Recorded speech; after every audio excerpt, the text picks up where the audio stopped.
एक महिला होती है जिसका नाम शोभा होता है। वो अपने 4 साल के बेटे को लेकर के घर में बैठे एक कमरे में रो रही होती है, क्योंकि उसकी वजह होती है कि कुछ दिन पहले ही उसका जो पति था वो ख़त्म हो चुका था, और वो जो महिला शोभा थी वो इंदौर में रहती थी अपने पति के साथ में, और जो रूम था वो भी रेंट पे था।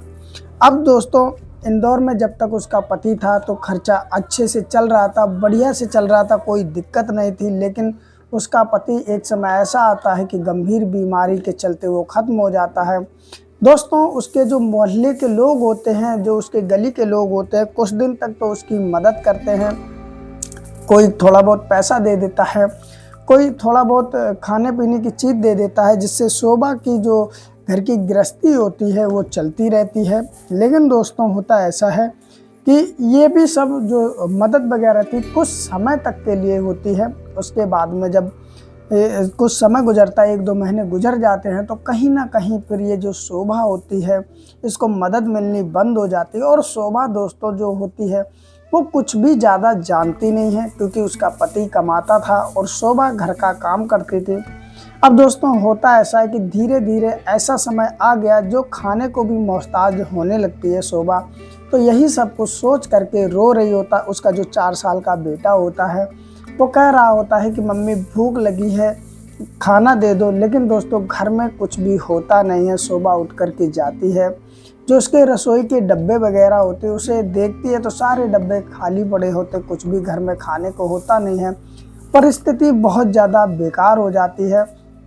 उसके बाद में वो अपने बच्चे के खातिर मोहल्ले में जाती है, और जाने के बाद में जो मोहल्ले के घर होते हैं उनमें जा कर के कहती है कुछ खाने को हो तो दे दो, मेरे बेटे को भूख लगी है। तो दोस्तों, क्या होता है कि वो लोग थोड़ा बहुत दे तो देते हैं, लेकिन साथ ही साथ में शोभा से कहते हैं कि देखो शोभा, ऐसे तुम्हारा गुजारा कब तक चलेगा। अब तुम्हारे जो पति हैं वो इस दुनिया में नहीं रहे, अब तुम्हें अपना बेटा भी पालना है और खुद का भी पेट पालना है, तो तुम्हें कुछ ना कुछ काम जरूर करना पड़ेगा।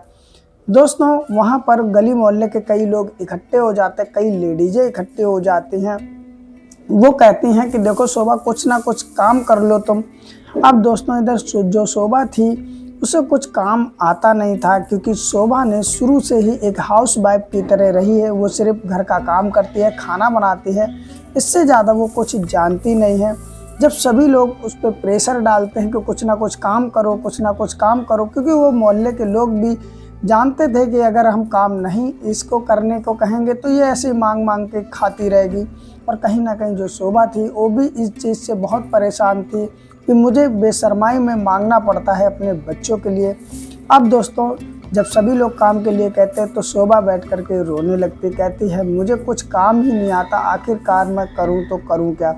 तो उन्हीं मोहल्लों में एक सज्जन व्यक्ति होते हैं, वो शोभा के पास में आते हैं, थोड़ा बड़े बूढ़े होते हैं। वो शोभा से कहते हैं कि देखो बेटी, कुछ तो ऐसा काम होगा जिसमें तुम माहिर होगी, तुम्हारे अंदर ऐसा कुछ हुनर ज़रूर होगा जिसे तुम कर सकते हो, क्योंकि ऊपर वाला किसी ना किसी को कुछ ना कुछ हुनर देता ज़रूर है। अब दोस्तों, शोभा जो होती बैठ करके सोचती है, और वो जो बाबा होते हैं उनसे कहती है कि मेरे पास ऐसा कोई बाबा हुनर नहीं, बस मेरे पति को मेरे हाथ का खाना ही अच्छा लगता था, इसके अलावा और कुछ भी नहीं। अब बाबा जो होते हैं मुस्कुराते हैं, तो शोभा देखती है उनकी तरफ, कहती बाबा आप मुस्कुरा क्यों रहे हो।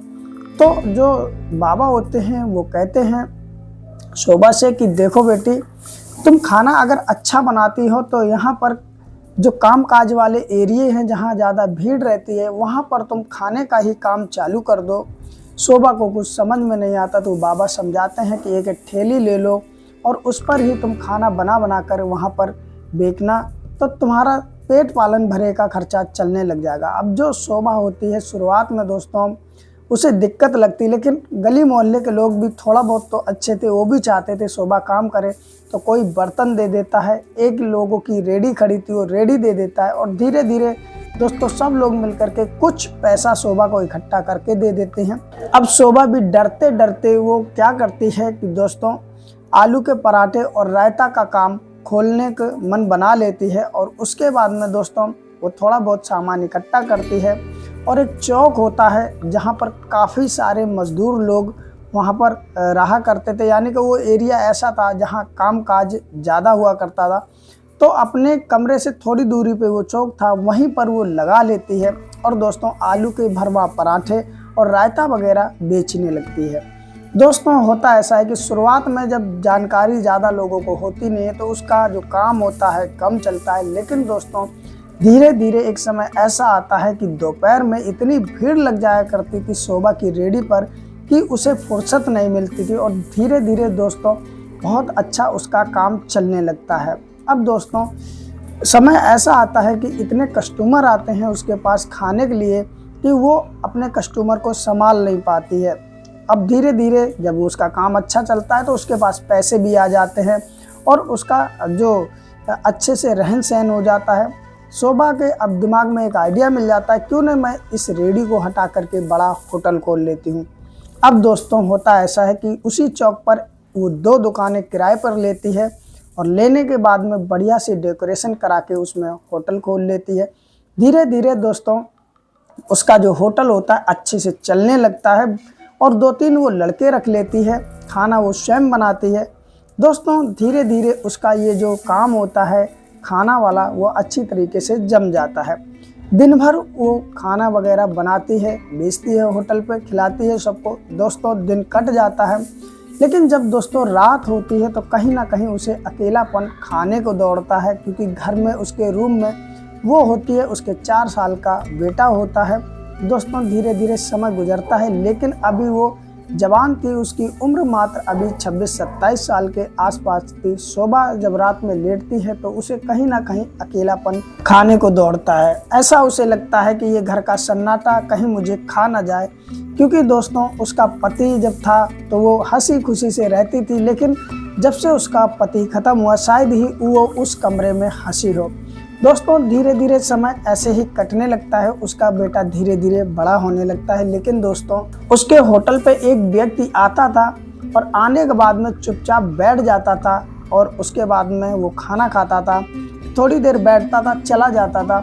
शोभा जो थी इस बात को नोटिस करती है कि वो व्यक्ति अपने फिक्स टाइम पर आता है और चुपचाप ही बैठता, किसी से बोलना नहीं, किसी से बतलाना नहीं। और लगभग जब दोपहर का लंच खत्म हो जाता है वहाँ के वर्करों का, उसके बाद आता है, यानी कि वो अकेले जब रह जाता है, 1-2 व्यक्ति रह जाते तब आता है। लगभग दिन के 3 बजे के आसपास वो आता है, खाना खाता चला जाता है।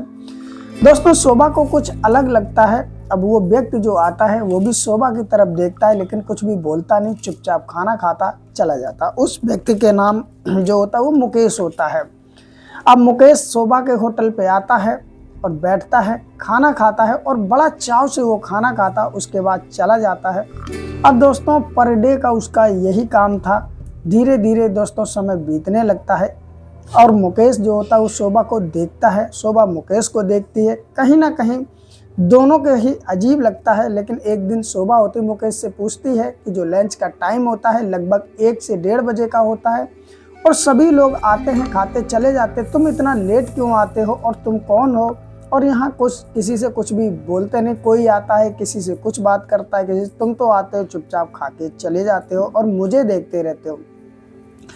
वो व्यक्ति कहता है मेरा नाम मुकेश है, दरअसल मेरा खुद का बिजनेस है, लेकिन मैं यहाँ आता किससे क्या बोलूँ, ये जो लोग आते हैं इनमें से काफ़ी लोग जो हमारी बिजनेस में ही मतलब काम करते हैं, हमारी जो फैक्ट्री है उसमें काम करते हैं, इसलिए मैं इनसे क्या बोलूं, चुपचाप बैठा रहता हूं। और उसके बाद शोभा पूछती मुझे देखते उसका क्या? तो शोभा को जब ये सवाल शोभा करती है तो मुकेश जो होता है वो कहता है कि मैं तुम्हें इसलिए देखता हूं कि तुम खाना बहुत अच्छा बनाती हो, दरअसल तुम सेम टू सेम मेरी बीवी की तरह ही खाना बनाती हो, तो कहीं ना कहीं तुम्हारा जब खाना खाता हूँ तो मुझे अपनी बीवी की याद आ जाती है और तुम्हें मैं देखने लगता हूँ कि तुम सेम टू सेम उन्हीं की तरह खाना बनाते हो। तो जो शोभा होती है फिर वो पूछ लेती है कि आखिरकार तुम्हारी बीवी तुम्हें लंच बॉक्स वगैरह बना के नहीं देती? तो जो मुकेश होता है अपनी आंखों में आंसू भर लाता है और कहता है कि मेरी जो बीवी थी वो जब मैं प्रेग्नेंट हुई और उसके भी जब डिलीवरी होने को थी तो उस समय ही वो इस दुनिया में नहीं रही और ख़त्म हो गई। तो जो शोभा होती है वो कहती सॉरी, दिल दुखा आपका। दोस्तों इस तरह ये दोनों लोग बातें करने लगते। अब मुकेश पर डे आता था खाना खाने और शोभा भी उसे बड़े चाव से खिलाती थी, क्योंकि जिस समय मुकेश आता था उस समय भीड़ ना के बराबर रहती थी, तो शोभा अपने हाथों से खिलाती थी। धीरे धीरे मुकेश और शोभा में बॉन्डिंग सी बन जाती है। दोनों लोग जो होते हैं एक दूसरे से आपस में बातें करते हैं बैठ करके। धीरे धीरे इनमें एक दोस्ती की तरह रिश्ता बन जाता है। मुकेश आता है, वैसे ही कहता है शोभा जी खाना लाइए। अब दोस्तों मुकेश हंसकर शोभा से बात करता है और शोभा भी अपने हाथों से मुकेश के लिए खाना लाती है और वो खाता है। दोनों लोग बैठ करके बातें करते हैं। मुकेश जो होता है फिर शोभा के बारे में पूछता है कि आखिरकार तुम ये होटल चलाती हो, बाकी ये जो लड़के हैं, तो वो कहते हैं ये लड़के सब मैंने सैलरी पे रख रखे हैं। तो मुकेश पूछता है कि तुम्हारे पति, तुम्हारे घर वाले? तो शोभा कहती है कि जब मेरी शादी हुई तो मेरे सास थे, मेरे पति थे और कोई घर में था नहीं। उस शादी के कुछ दिन बाद मेरी सास भी इस दुनिया में नहीं रही। मेरे पति और मैं फिर यहाँ इंदौर आ गए और आने के बाद में यहीं पर वो जॉब करने लगे और एक समय ऐसा आया कि वो भी बीमारी के चलते ख़त्म हो गए। मैं और मेरे 4 साल का बेटा है, इसके अलावा हमारा कोई नहीं है इस दुनिया। अब दोस्तों मुकेश जो होता है वो ये सारी बातें सुनता है। अब दोस्तों कहानी दोनों की एक जैसी थी। उधर मुकेश की पत्नी नहीं थी, इधर दोस्तों शोभा का पति नहीं था। शोभा अपने पैरों पर खड़ी तो हो चुकी थी, लेकिन उसे एक अकेलापन खाने को दौड़ता था और ये चीज़ दोस्तों सिर्फ शोभा को पता थी। इधर जो मुकेश था उसके साथ भी ऐसा था कि घर में जाता, माता पिता बेशक होते हैं, लेकिन जब वो अपने कमरे में जाता तो दोस्तों उसे भी अकेलापन खाने को दौड़ता है। दोस्तों ये कहानी थोड़ी और बढ़ती है। उसके बाद में ये लोग जो होते, मुकेश होता है, एक दिन कहता है कि तुम सबको रोज़ खाना खिलाते हो, आज चलो मेरे साथ कहीं बाहर खाना खा के आते हैं। शोभा जो होती है वो मान जाती है।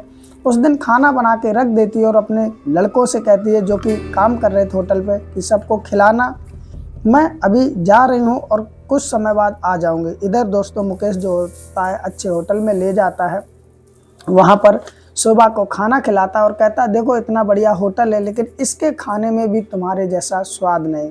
शोभा जो होती कहती हाँ ये तो बात है। और दोस्तों फिर ये लोग घूमते हैं फिरते हैं और गिफ्ट के तौर पर एक जो रिंग होती है वो मुकेश शोभा को दिलवाता है। तो शोभा कहती है कि नहीं नहीं ये सब ठीक नहीं है, मैं तुम्हारे पैसे खर्च कराना नहीं चाहती हूँ। दोस्तों धीरे धीरे ये कहानी बढ़ती है और उसके बाद में एक समय ऐसा भी आता है कि मुकेश जो होता है वो कहता है शोभा से कि अगर बुरा ना मानो तो एक बात मैं कहना चाहता हूँ। तो शोभा बोलती क्या?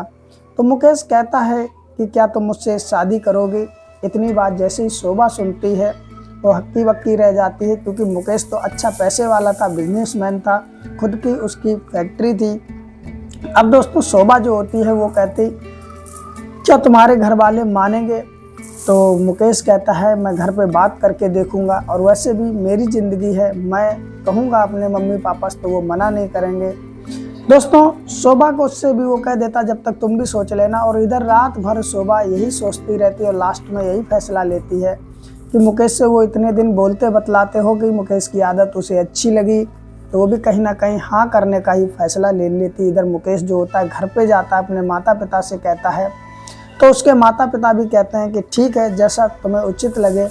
अब दोस्तों इधर जो मुकेश होता है अगले दिन आता है, शोभा से कहता है मेरे मम्मी पापा ने हाँ कह दिया, तुम्हारी राय क्या है? तो शोभा जो होती है वो भी मुस्कुराकर हाँ में सर हिला देती है। तो मुकेश जो होता है उसको अपने गले से लगा लेता है और उसके बाद में दोस्तों फिर एक जगह पे मुकेश अपने मम्मी पापा को फ़ोन करके बुलाता है, वहीं पर शोभा को ले जाता है।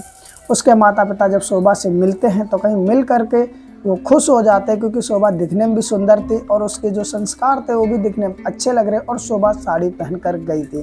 दोस्तों अब होता ऐसा है कि जब मम्मी पापा को पसंद आ जाती है शोभा, तो उसके बाद में मुकेश और शोभा फिर शादी कर लेते हैं। और जो मुकेश होता है वो शोभा से कहता ये होटल अब तुम बंद कर दो, क्योंकि अब तुम इसको नहीं चलाओ। तो शोभा जो कहती नहीं नहीं, यहाँ पर मैंने देखा है बहुत से ऐसे लोग आते हैं जो भूखे होते हैं, वो कम पैसों में खाना खा के जाते हैं, तो इनको मैं बंद नहीं करूँगी। इसमें से जो मेरा सबसे ज़्यादा विश्वासी लड़का काम करता उसको ही मालिक बना दूंगा।